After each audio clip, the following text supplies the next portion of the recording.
नमस्कार। नेपाल टेलिभिजन हेरेर बसिरहनुभएका सम्पूर्ण आदरणीय दर्शक महानुभावहरूमा काठमाडौँ महानगरपालिकाको साप्ताहिक टेलिभिजन कार्यक्रम नेपाल मण्डलको आजको अङ्कमा यहाँहरूलाई स्वागत छ। दर्शकबिन, कार्यक्रममा हामी काठमाडौँ महानगरपालिकाले साताभरि गरेका विभिन्न गतिविधि एवं जनचासोका विषयहरू प्रस्तुत गर्ने गर्दछौँ अनि त्यससँग सम्बन्धित व्यक्तित्वसँग पनि कुराकानी गर्दै आइरहेका छौँ। आज संविधान दिवस, ठुलो सङ्घर्ष पश्चात संविधान सभाले ल्याएको संविधान दिवस मनाइरहँदा संविधानभित्र उल्लेख भएका कुराहरू कति कार्यान्वयनमा आइरहेका छन्, जनताले संविधानलाई महसुस गर्न सकेका छ कि छैनन्, या के भइरहेको छ, हामी कहाँनिर चुकिरहेका छौँ। आज संविधान दिवस मनाइरहँदा केवल कर्मचारीले मात्रै संविधान दिवस मनाएको हो कि भन्ने एउटा आशंका र आम मानसमा त्यो खालको पैदा भइरहेको छ। यसलाई चिर्नुपर्ने अवस्था राज्यको पनि छ। यद्यपि संविधानमा उल्लेख भएका कुरालाई नीतिगत रूपमा कार्यान्वयनमा पनि कता कता फितलो भएको हो कि भन्ने आरोप प्रत्यारोप पनि लाग्दै आइरहेको छ। आज हामी संविधान दिवस र नागरिकसँग जोडिएर कुराकानी गर्नेछौँ। त्यसका लागि आज हामीसँग हुनुहुन्छ संविधानविद काशीराज दाहाल। यहाँलाई स्वागत छ। धन्यवाद।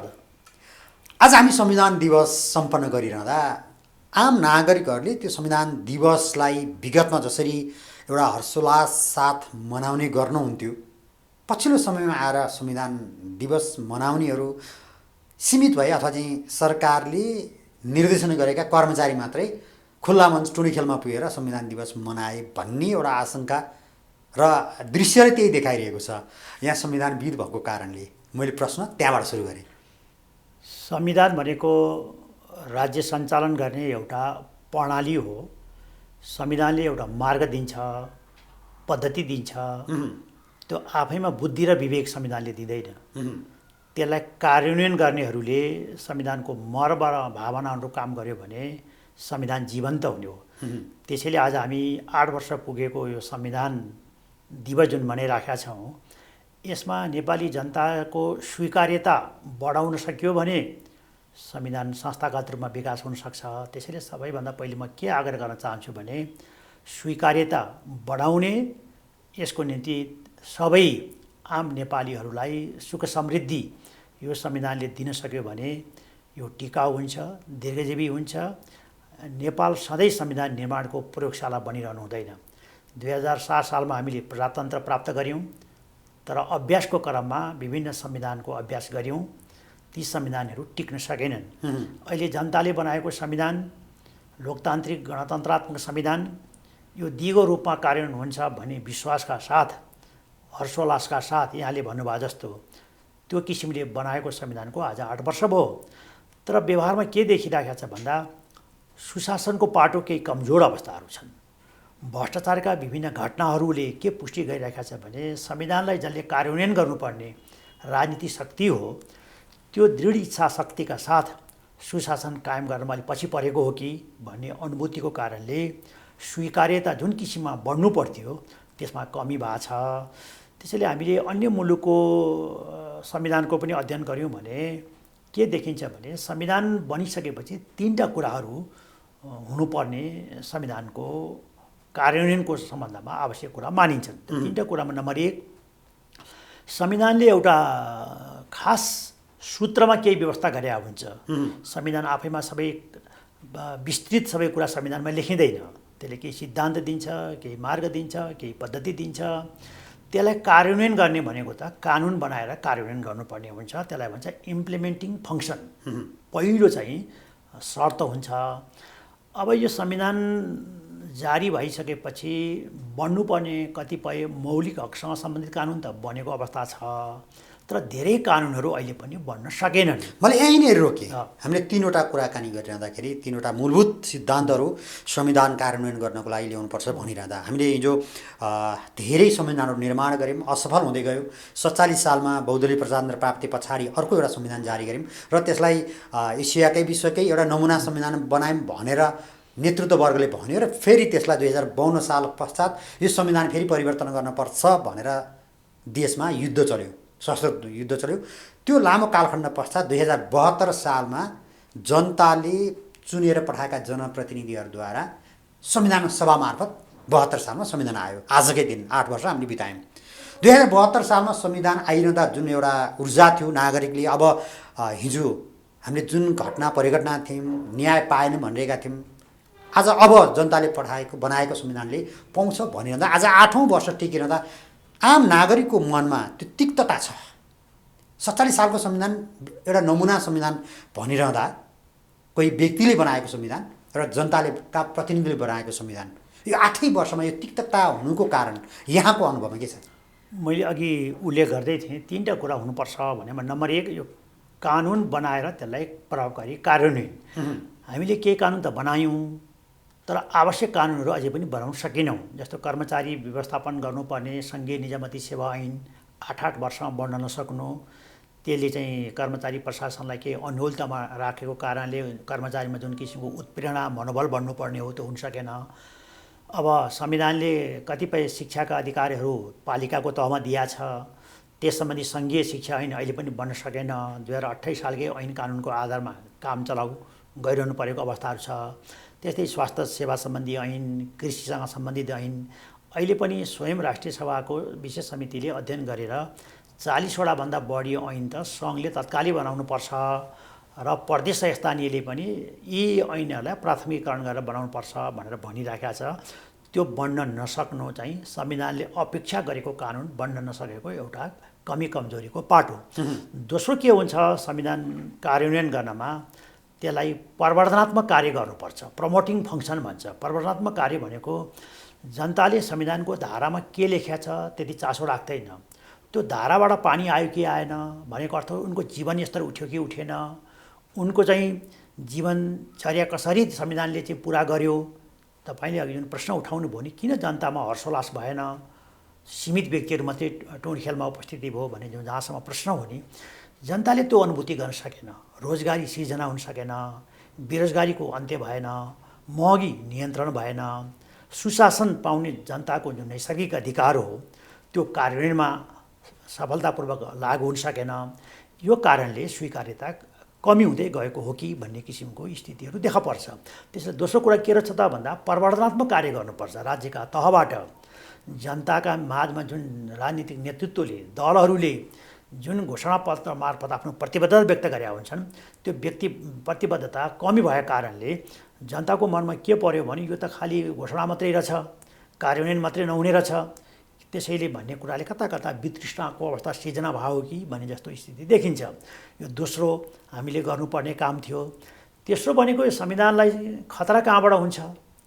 संविधान जारी गर्दा 2/3 भन्दा बढी शक्तिको समर्थनमा जारी भएको भए भने केही शक्तिहरू अहिले पनि संविधानलाई स्वीकार नगरेर संविधानको विपक्षमा छन्। त्यसैले संविधानलाई स्वीकार्ने शक्तिहरूले त कहाँबाट संविधानलाई थ्रेट हुन्छ भन्ने कुराको पहिचान गरेर त्यही अनुसारको चाहिँ कार्य गर्नुपर्ने। खास गरिकन नेपालको हामीले संविधान किन बदलिरहेका छौँ भन्दा विगतको व्यवस्था केन्द्रीकृत भयो, सेवा प्रवाह चुस्त भएन, गरिबी निवारण भएन, रोजगारी सिर्जना भएन, युवा जमात चाहिँ विदेशिएको सङ्ख्या बढ्दो छ। यसलाई हामीले सुशासनको माध्यमबाट, भ्रष्टाचारको रोकथाम र नियन्त्रणको माध्यमबाट प्रभावकारी एउटा शासन प्रणाली स्थापना गर्ने भनेर सङ्घीय लोकतान्त्रिक गणतन्त्रात्मक संविधान रोजेको हो। यसले 4वटा उद्देश्य राख्यो: मुलुकमा दिगो शान्ति, विकास, सुशासन र समृद्धि। र नेपालले पनि यो दिगो जुन विकासका लक्ष्यहरू छन् संयुक्त राष्ट्रसङ्घले जुन घोषणा गरेको हो, सन् 2030 सम्म नेपाललाई समृद्ध मुलुक बनाउने त्यसका 17वटा विषयहरू चाहिँ लक्ष्यहरू निर्धारण गरेका छन्। त्यसमा विभिन्न विषयहरू छन्।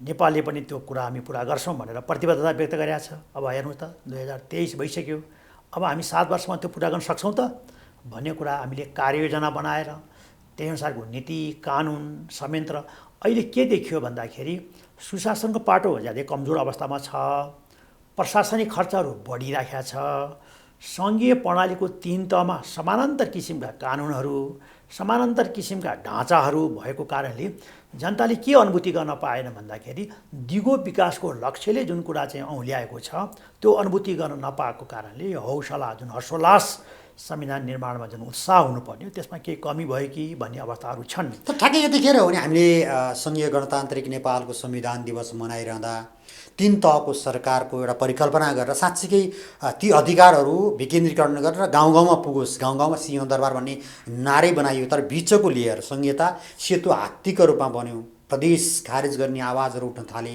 होइन। यसले गर्दा त एउटा कता कता देश द्वन्द्वमा जाने जस्तो देखिने अथवा चाहिँ संविधानलाई चारैतिरबाट आक्रमण भएको जस्तो सङ्केत पनि कता कता जनताले महसुस गरिरहेका छन् भन्ने कुरा अहिले सामाजिक सञ्जाल अथवा भनौँ सञ्चार माध्यमहरूले गरेका टिका टिप्पणी दिएका विज्ञहरूसँग लिएका छलफललाई हेर्ने हो भने पनि विदेशमा रहेका नेपालीहरूले गरेका टिका टिप्पणीले हेर्ने भने नेपालको संविधान खतरामा छ र संहितामा पनि प्रदेश सेतो हात्ती भयो भन्छन्। अब विश्वमा सङ्घीय प्रणाली अपनाएका मुलुकहरू नेपाल लगायत 28वटा मुलुकहरू छन्। 200 करिब 15वटा मुलुकमध्येमा सबै मुलुकमा सङ्घीय प्रणाली छैन। सङ्घीय व्यवस्था सबै समस्याको समाधान गर्ने अचुक औषधि पनि होइन। खालि द्वन्द्व पछिका मुलुकहरूले द्वन्द्वलाई न्यूनीकरण गर्न, दिगो शान्ति कायम गर्न, पहिचानको निम्ति पहुँच र प्रतिनिधिको सुव्यवस्थित रूपले अगाडि बढाउनलाई सङ्घीय प्रणाली रोजेको हुन्छ। केही मुलुकहरू अमेरिका, क्यानाडा, अस्ट्रेलिया जस्ता मुलुकहरूले 2 तहमा अधिकार विभाजन गरेका छन्। यस्ता प्रदेशको अधीनमा स्थानीय तहलाई सञ्चालन गरेका छन् र केही स्वायत्तता स्थानीय तहलाई दिएको ती मुलुकको दृष्टान्त देखिन्छ। दक्षिण अफ्रिका, ब्राजिल, स्विजरल्यान्ड, नेपाल जस्ता मुलुकहरूमा 3 तहमा अधिकार विभाजन गर्यौँ। कसले कति अधिकार प्रयोग गर्ने भन्ने पनि संविधानका अनुसूचीमा उल्लेख गर्यौँ। तर के देखिन्छ त्यो अनुसूचीहरू अध्ययन गर्दा भने विषयवस्तु दोहोरिएका छन्। सङ्घले जे काम गर्ने हो, प्रदेशले पनि त्यही काम गर्ने, स्थानीय तहले पनि त्यही काम गर्ने भएको हुनाले अधिकारमा बाजिएका छन्। र अहिले पनि हामीले व्यवहारमा के देख्छौँ भने सानो तिनो बजेट योजना पनि सङ्घले त्यो पालिकामा हालिदिइराख्ने, प्रदेशले हालिराख्ने, प्रदेशले पालिकालाई दिने अनुदान सङ्घले दिएको प्रदेशको अनुदानै त्यही अनुदान चाहिँ उसले पालिकालाई दिने भन्दा त प्रदेशको भूमिका त ट्रान्जिटको रूपमा मात्रै देखियो। उसको चाहिँ राजस्वको क्षेत्रहरू पनि बडो सङ्कुचन छन्। यसले गर्दा के देखिन्छ भन्दाखेरि सङ्घीय प्रणाली जहाँ 3 तह छन् त्यो 3 तह भएको प्रणालीमा सङ्घले राष्ट्रिय महत्त्वका विषय र अन्तर्राष्ट्रिय सम्बन्धका विषयलाई र नियमन र मापदण्डका कुराहरू एकरूपता कायम गर्ने प्रयोजनको लागि त्यसमा केन्द्रित भएर सङ्घले काम गर्नुपर्ने हुन्छ। प्रदेशले प्रादेशिक महत्त्वका कुराहरूमा केन्द्रित हुनु र समन्वय गर्ने, सङ्घ र स्थानीय तहलाई समन्वय गर्ने भूमिकामा प्रदेश बस्यो भने त्यो प्रभावकारी हुन्छ। स्थानीय पालिकाहरू चाहिँ नजिकको सरकार जनताको भएकोले सेवा प्रवाहलाई चुस्त बनाउने र लागतको दृष्टिकोणले, प्राविधिक दृष्टिकोणले स्थानीय पालिकाहरूले गर्न नसक्ने काम चाहिँ सङ्घले गरिदिनुपर्ने अथवा प्रदेशले गरिदिनुपर्ने। यो अभ्यासमा हामी गयौँ भने यो 3 तहको स्वीकार्यता बढ्छ। जस्तो स्विजरल्यान्डकै हामीले उदाहरण हेऱ्यौँ भने के देखिन्छ भने त्यहाँ सङ्घीय सरकार छ, 26वटा प्रदेश जसलाई क्यान्टन भनिन्छ, स्थानीय कम्युन भन्छ नगरपालिकाहरू, त्यो चाहिँ 2136वटा पालिकाहरू छन्। त्यहाँ अधिकारको चाहिँ दोहोरोपन छैन, त्यहाँ चाहिँ बाज्दै तोकिएको छ त्यहाँनिर। त्यहाँ त्यस किसिमले एउटा अभ्यास लामो 1848देखिको सङ्घीय अभ्यास हो। त्यसैले त्यहाँ एउटा अभ्यासबाट एउटा पद्धति र परम्परा विकास भइसकेका छ। हामी नयाँ अभ्यासमा छौँ सङ्घीय प्रणालीको। हाम्रो संस्कार बदलिएको छैन, हाम्रो चरित्र बदलिएको छैन, हाम्रो प्रवृत्ति बदलिएको छैन। हामीहरू केमा छौँ भन्दाखेरि अहिले पनि कतिपय ठाउँमा हेर्नुहोस् त बिचौलियाहरूको प्रभाव छ, हरेक क्षेत्रहरू चाहिँ प्रभावित छन्। यसले के देखायो भने जबसम्म सुशासन हुँदैन, धेरै मुलुकको हामी लोकतान्त्रिक व्यवस्थाको अध्ययन गर्छौँ त्यहाँ लोकतन्त्र ऋणात्मक बनिरहेछ। किन ऋणात्मक बन्यो भन्दा जहाँ विधिको शासनले काम गर्दैन, संविधानको सर्वोच्चतालाई स्वीकार गरिन्न, होइन, बिचौलियाको प्रभावमा काम हुन्छ, होइन, योग्य र सक्षम व्यक्तिहरूले चाहिँ नेतृत्व गर्ने स्थिति निर्वाचन पद्धतिबाट हुँदैन, निर्वाचन व्यवस्था महँगो हुन्छ, अनुत्पादक क्षेत्रमा बढी खर्च हुन्छ, आकार प्रशासनिक ठुलो हुन्छ, व्यावसायिकता कर्मचारीमा क्षयीकरण हुन्छ, राजनीतिक निष्ठा इमान्दारीपूर्वक गर्ने संवैधानिक नैतिकता गुमाउँछ आदि इत्यादि भयो भने त्यो मुलुक चाहिँ असफल हुन्छ। ठ्याक्कै नेपालको अवस्था त्यही छ। त्यसैले हामीले यी कुरालाई त हेक्का राखेर सुधार गर्नुपर्छ। हामीले अब आज संविधान दिवसको दिनमा हामीले 8 वर्षको समीक्षा गर्नुपर्छ। हामीले यो व्यवस्था किन रोज्यौँ भन्दा द्वन्द्वलाई अन्त्य गर्ने, दिगो शान्ति कायम गर्ने, दिगो विकास गर्ने, सुशासन कायम गर्ने र समृद्धि प्राप्त गर्ने जुन लक्ष्य निर्धारण गरेका छौँ। संविधान आफैमा खराब छैन। संविधान हामीले कुनै पनि मुलुकमा संविधान बनाउँदाखेरि त्यसका चाहिँ ऐतिहासिकता, त्यसका राजनीतिक आवश्यकता, विभिन्न पृष्ठभूमि लगाएर बनाउँछौँ। हामीले पनि मानौँ सङ्गमरमरको पोखरी बनायौँ, तर पानी चाहिँ तपाईँको ढलको पानी लगेर त्यहाँ राखिदियो भने त्यो सङ्गमरमरको पोखरीको केही अर्थ हुँदैन। त्यसैले हामीले के खोज्यौँ, के रोज्यौँ हाम्रो व्यवहारमा भन्दाखेरि सत्ता केन्द्रित पद्धतिलाई हामीले अगाडि बढायौँ। नैतिकता, राजनीतिमा नैतिकता हुनुपर्छ। नैतिकताको जगमा राजनीति चल्ने, व्यावसायिकताको धरातलमा कर्मचारी प्रशासन चल्ने भयो भने त्यो मुलुकमा परिणाम आउँछ। हाम्रो मुलुकले परिणाम किन दिन सकिरहेको छैन त? जनताले अनुभूत हुने गरी केही कुरा छन्, बाटाघाटा बन्या होलान्, सञ्चारमा केही कुरा उल्लेख्य प्रगति भयो होलान्, ती आफ्नो ठाउँमा छन्। तर जनताले अनुभूति गर्ने, छ। त्यसैले मैले जनताले अनुभूति गर्ने किसिमको चाहिँ विकासले प्रतिफल दिन नसक्दाखेरि चाहिँ हर्षोल्लासको जुन दिन आज मनाउनु पर्ने हो त्यसमा कमी भएको स्थिति हो। 30 वर्षको अवधिमा हेर्ने हो भने 50 सालदेखि आज हामी 80 सालसम्म आइपुग्दाको यो 30 वर्षको अवधि यहाँ नेपाल सरकारको एउटा उच्च पदमा बसेर करिब रिटायर भएको पनि करिब त्यही फेरि 25-30 वर्ष हुन लाग्यो होला। यद्यपि 30 वर्ष अगाडिको नेपालको अवस्था अथवा चाहिँ जनताले देशलाई माया गर्ने अथवा हामीले संविधान परिवर्तन गरिरहँदा रोजगारीका कुराकानी गरेका थियौँ। आज हरेक वर्ष 13 देखि 15 लाख युवाहरू विदेश पलायन भइरहेका छन् भनेर नेपाल सरकारकै तथ्याङ्कमा देखाइरहेको छ। अबको 10 वर्षमा हेर्ने भने करिब 1.5 करोड नागरिकहरू यो देश छोडेर जाँदैछन्। यो देश हराएको मान्छे हराएको देश हो कि भन्ने एउटा कता कता त्यो सङ्केत पनि देखिएको छ। यो अवस्थामा यो 50 वर्षदेखि 50 सालदेखि 30 यो 80सम्म आइपुग्दाको यो 30 वर्षको अवधिलाई यहाँले मूल्याङ्कन गर्नुभयो भने विश्वमा किन देश विकसित भए भन्दा कानुनले मान्छेलाई गाइड गर्यो अथवा पोलिटिक्सलाई गाइड गर्यो भन्छन्। यहाँ चाहिँ आफूलाई अनुकूल भयो भने संविधानै परिवर्तन गर्ने सुरुवात भयो, त्यसकारण देश असफल भयो भन्छन्, हो कि होइन? तपाईँले उठाएका प्रश्नहरू गम्भीर प्रश्नहरू हुन्। अमेरिकाले आज करिब 250 वर्ष हुन लाग्यो, त्यही संविधानबाट अमेरिका समृद्ध भएको छ। हामी नेपालीहरू धेरै अमेरिका जाने इच्छा किन व्यक्त गर्छौँ भने त्यहाँ समृद्धता देखेको कारणले। त्यो संविधान त उसको बडो संक्षिप्त छ, 7500 शब्दमा संविधान छ। अहिले पनि केही कुराहरू 29औँ पटक संशोधन गरेर अगाडि बढिरहेछ। उनीहरू त्यो व्यवस्थालाई परिवर्तन गर्न खोजिरहेका छैनन्। उनीहरू चाहिँ त्यो किसिमको अभ्यासमा छन्। उनीहरूमा संविधानमा लेखेका कुराको स्वस्थ अभ्यासको निम्ति अभ्यासबाट पनि त्यो ग्यापहरूलाई पुरा गर्छन्, कतिपय व्याख्याबाट पनि त्यसलाई मिलाएर अगाडि बढाइरहेको अवस्थाहरू छन्। भनेदेखि मैले अघि नै भने स्विजरल्यान्डको 1848 को कतिपय मुलुकहरू चाहिँ संविधान निर्माणको प्रयोगशाला भइरहेका छन्। यो संविधानले हुन्छ कि त्यो संविधानले हुन्छ कि भनेर हामीले चाहे होन्डुरसमा हेरौँ, चाहे हामीले अन्य मुलुकमा हेरौँ, हामी पनि एउटा प्रयोगशाला हौँ भनेर बुझ्यो भने के हुन्छ? फ्रान्सले पनि, फ्रान्सलाई पहिले के भन्थ्यो भने संविधान निर्माणको प्रयोगशाला होस् फ्रान्स भन्थ्यो, किनभने त्यहाँ 5 वटा संविधानहरू फेरियो। अहिलेको संविधान चाहिँ चलिरहेको छ। उनीहरूले अहिलेको संविधान जुन चल्या छ त्यो संविधान सभाले बनाएको संविधान होइन। संविधान सभाले बनाएको संविधानले पनि परिणाम दिन सकेका हुनाले अनि फेरि आयोगको माध्यमबाट बनाएको संविधानले फ्रान्स अहिले स्थायित्वतर्फ अगाडि बढाएको छ। त्यसैले के हुनुपर्छ भने कुन शासकीय प्रणालीले स्थायित्व हुन्छ, आफ्नो काहीँ संसदीय प्रणालीले स्थायित्व ल्याएको छ, काहीँ अध्यक्षात्मक प्रणालीले स्थायित्व ल्याएको छ, काहीँ मिश्रित प्रणालीले स्थायित्व ल्याएको छ। त्यसैले शासकीय स्वरूप बदल्दैमा, ढाँचा परिवर्तन हुँदैन। सबैभन्दा महत्त्वपूर्ण कुरा हो चरित्र परिवर्तन भयो कि भएन, स्वभाव परिवर्तनको मानसिकता परिवर्तन भयो, चरित्र परिवर्तन। तपाईँले उठाउनु भएको प्रश्न 30 वर्षदेखिको जुन प्रश्न गर्नुभयो, हामी अहिले जुन पार्टीको नेतृत्व जसले गरिरहनु भएको छ उहाँहरू त 46-47 सालको परिवर्तनदेखि उहाँहरू नै हुनुहुन्छ अहिलेसम्म। उहाँहरूको चाहिँ नेतृत्व क्षमता, उहाँहरूको चाहिँ प्रवृत्ति, उहाँहरूको सोच, उहाँहरूको चिन्तनको विषयमा त नेपालीहरू परिचित छन्। त्यसैले नयाँ पिँढीहरूले त्यो स्पेस अहिले पनि लिन सकिरहेका छैन। नयाँ पिँढीहरू अलिक पढे लेखेका मान्छेहरू क्यानाडा, अस्ट्रेलिया, अमेरिकातर्फ चाहिँ बहिर्गमन हुने, रोजगारीमा जाने व्यक्तिहरू चाहिँ तपाईँको साउदी अरेबिया, कतार यस्ता विभिन्न मुलुकमा काममा जाने।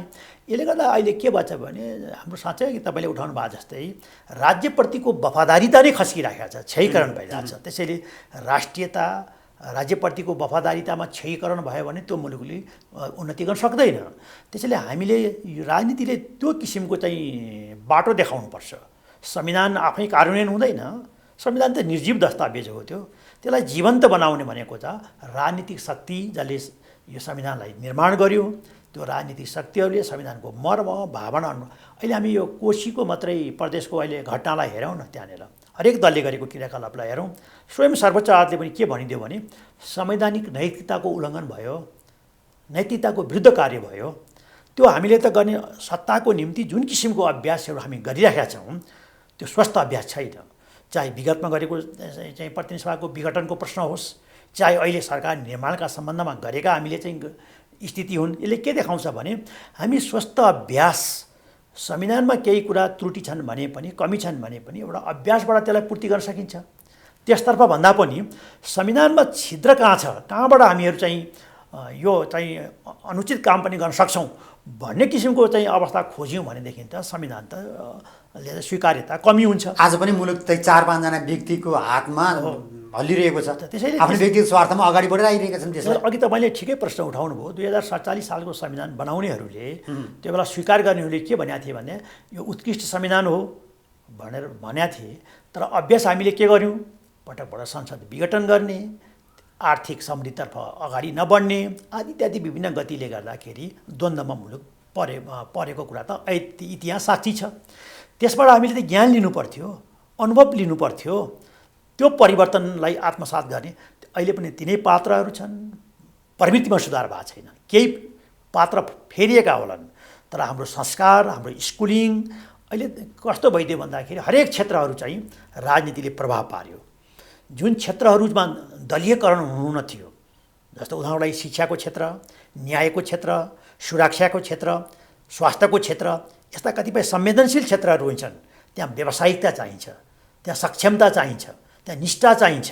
तर यहाँ त राजनीतिको हाबी त्यो क्षेत्रलाई पनि हामी चाहिँ दूषित राजनीतिक दलीयकरण गर्ने प्रवृत्तिहरू जुन विगतदेखिको चाहिँ विकास भयो, त्यसको क्रमभङ्ग अहिले पनि हुन सकेको छैन। त्यो निरन्तरता छ। हामीले हेर्छौँ 48 साल पछाडि विगतको व्यवस्थाले राम्रो गर्यो भन्ने पनि होइन। विगतको व्यवस्थामा पनि समस्याहरू भएको कारणले जनताले परिवर्तन नेतृत्ववर्गले संविधानभित्र रहेका छिद्र खोजेर आफ्नो स्वार्थ परिपूर्ति गर्ने अवस्था मात्रै देखियो विगतदेखि अहिलेसम्म भनेर बुझ्यो भने ठिक हुन्छ। 47 सालको संविधानले पनि संवैधानिक राजतन्त्रको सीमित व्यवस्था गरे हो। राजाको प्रत्यक्ष शासनमा राजाले पनि असीमित अधिकार खोज्ने त्यही संविधानको छिद्रभित्रबाट गरेका कारणले त्यो व्यवस्था पनि समाप्त भएको हो। त्यसैले हामीले स्वस्थ अभ्यास गऱ्यौँ भने त्यो टिकाउ हुन्छ। हिजोको संविधान किन टिकेन भन्दाखेरि हामीले स्वस्थ अभ्यास गरेनौँ। अधिकार नभएकोले अधिकारको छिद्र खोजेर एकाधिकार प्रवृत्ति बढाउन खोज्यौँ। अहिले पनि के देखिया छ भने संविधान स्वयंमा हामीले विभिन्न मुलुकको अनुभव, हाम्रो पृष्ठभूमि आदि इत्यादिलाई राखेर यो व्यवस्था स्वीकार गरेको हो। 2/3 बढी जनताले को प्रतिनिधिले स्वीकार गरेको व्यवस्था हो। तर 8 वर्षको अभ्यास के भयो भन्दा संविधान बनाउनेहरू जसले नेतृत्व गरिरहनु भएको छ, एक थरीले प्रधानमन्त्रीले संसद विघटन गर्न पाउँछ भने बुझिरहनु भएको छ, अर्को थरीले पाउँदैन भने बुझिरहनु भएको छ। बुझाइ त एउटै हुनु पर्यो नि त। संविधान लेखेको कुरा एउटै हो, बुझाइ हो। फेरि लेख्ने त तिनै व्यक्तिहरू हुन् भनेपछि लेख्ने व्यक्तिको बिचमै पनि यो किसिमको के देख्यो भने स्वार्थले चल्यो। जब संविधानको व्याख्या स्वार्थबाट हुन्छ, संवैधानिक विधिशास्त्रको परिधिभित्र रहेर हामी काम गर्दैनौँ, संविधान चाहिँ कमजोर हुन्छ। संविधानलाई गतिशील बनाउने, स्थायित्व बनाउने भनेको के हुन्छ भने त्यसको आचरणले हो, व्यवहारले हो। संवैधानिक नैतिकताको कसीमा खारिएर जब हामी प्रारम्भमा उत्रिन सक्दैनौँ, राम्रो नजिर बनाउन सकेनौँ, राम्रो परम्परा बसाउन सकेनौँ भने पछिको पिँढीले त त्यही गलत कुराको चाहिँ अनुसरण गर्ने हो। त्यसैले गलत कुराको अनुसरण गर्नेतर्फ जुन हामी अहिले प्रतिस्पर्धा गरिरहेका छौँ, हरेक दलले, हरेक क्षेत्रले, त्यसलाई हामीले रोक्नुपर्छ। हामी अहिले संवैधानिक सङ्कटमा छौँ। त्यसो भए संवैधानिक सङ्कट भन्दा पनि संविधानप्रतिको स्वीकार्यतामा जुन किसिमको चाहिँ अभिवृद्धि हुनुपर्ने हो, त्यसमा त्यो अवस्था देखिँदैन।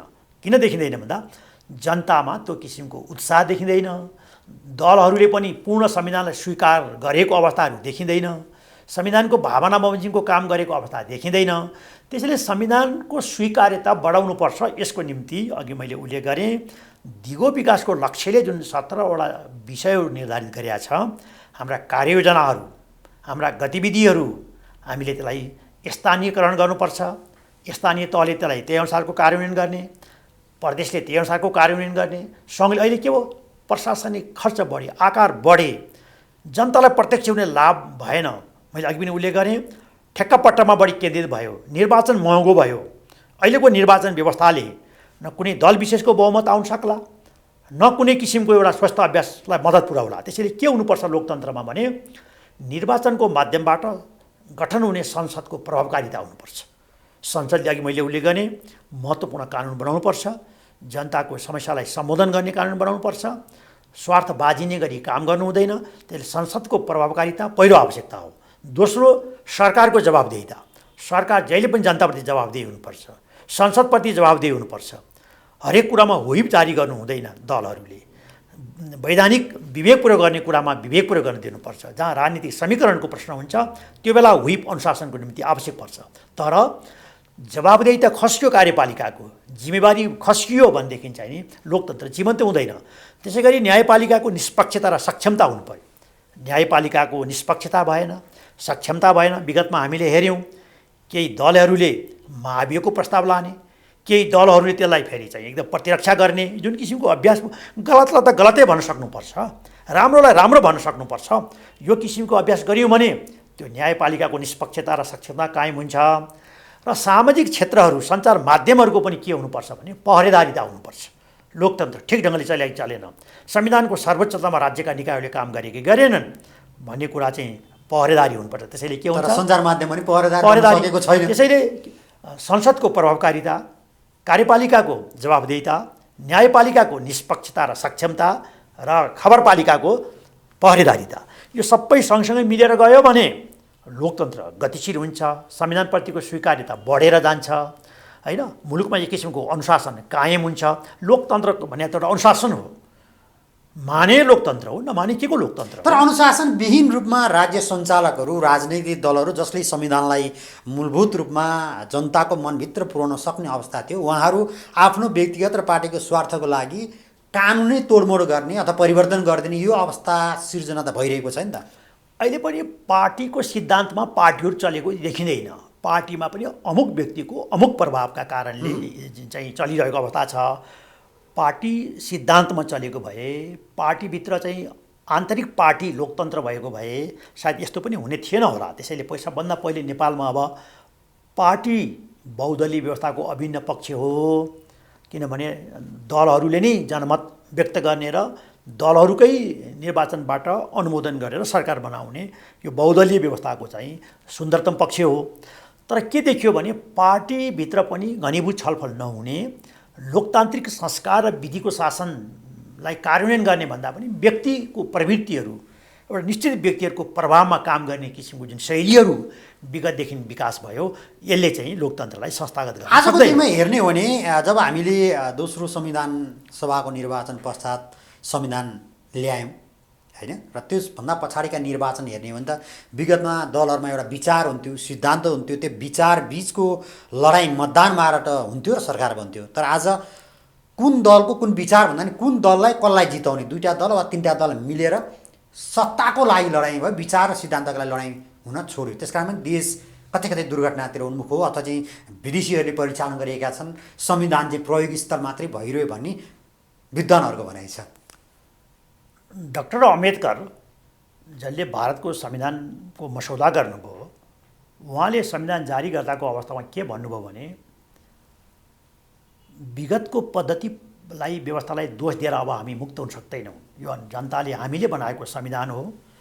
संविधानमा कमी छ भने पनि हाम्रा आचरण र व्यवहार ठिक भयो भने त्यो कमीलाई पुरा गर्न सकिन्छ।